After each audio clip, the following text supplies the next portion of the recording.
ভোলা জেলায় কোস্টগার্ড এবং অন্যান্য বাহিনীর সহায়তায় 12ই মে 2026 তারিখে 10 জন মৎস্য ব্যবসায়ী সামরাজঘাটের যে ইলিশ জব্দ করা হয়েছে, গায়েব করা হয়েছে, সে ব্যাপারে একটি রিট পিটিশন দায়ের করলে মহামান্য হাইকোর্টের মাননীয় বিচারপতি খিজির আহমেদ চৌধুরী এবং মাননীয় বিচারপতি মোহাম্মদ জিয়াউল হকের দ্বৈত বেঞ্চ এই 12 তারিখের লুট হওয়া 1 কোটি টাকার ইলিশ মাছের ব্যাপারে কেন নির্দেশনা দেওয়া হবে না তদন্তের সেই বিষয়ে রুল ইস্যু করেছেন এবং একই সাথে 12/5/2026 তারিখে যে ভোলা জেলায় কোস্টগার্ড সহ অন্যান্য সরকারি কর্মকর্তাদের সহায়তায় 1 কোটি টাকার মাছ গায়েব করা হয়েছে, সে ব্যাপারে একটি জুডিশিয়াল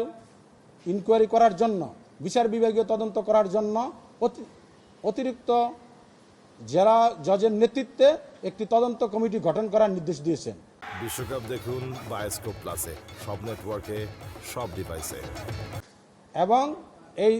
বিচার বিভাগীয় তদন্তটা হবে এক এডিশনাল ডিস্ট্রিক্ট জাজের নেতৃত্বে এবং এইটা নির্দেশ দিয়েছে স্বরাষ্ট্র সচিব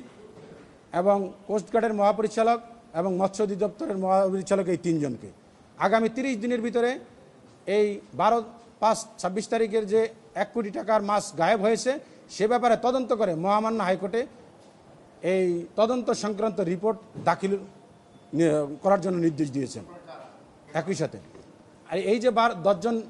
যে মৎস্য ব্যবসায়ী, তারা সামরাজঘাটের মৎস্য ব্যবসায়ী, তারা রেগুলার নিয়মিতভাবে মৎস্য ব্যবসা করে থাকে, বৈধভাবে মাছ ক্রয় করে যখন তারা ঢাকাতে বিক্রি করার জন্য রওনা দিয়েছে, ভোলা জেলায় প্রতিমধ্যে ভোলা জেলায় হঠাৎ করে এই কোস্টগার্ডের নেতৃত্বে এই মাছগুলা কোনো জব্দ তালিকা করা ছাড়া তারা নিয়ে যায়। যে আমাদের বক্তব্য হলো যে যেই মাছটা গায়েব হয়েছে এটা সঠিকভাবে তারা সিজার লিস্টও করে নাই, আমাদেরকে মাছের কাছে যেতে দেয়নি, আমরা এই মাছটা বৈধভাবে ক্রয় করেছি এবং সম্পূর্ণ বৈধ মাছ। এবং মাছ যে নিয়ে গেছে সেটার কোনো কোথায় রেখেছে এ ব্যাপারে অনেক জাতীয় পত্রিকায় নিউজ আসছে। তাদের এই প্রক্রিয়াটা সম্পূর্ণই অবৈধ, তাদের এই যে মাছ গায়েব করা, জব্দ করার বিষয়টা, এটা তো মূলত কোস্টগার্ডই, যেহেতু বরিশাল বিভাগের দক্ষিণ জোনে কোস্টগার্ড দায়িত্বে থাকে, তাদের নেতৃত্বেই এই মাছ জব্দের তালিকাটা হয়। কিন্তু সেটা তো সাধারণত যে অবৈধভাবে মাছ ধরলে সেটা হবে, কিন্তু এখানে তো অবৈধ,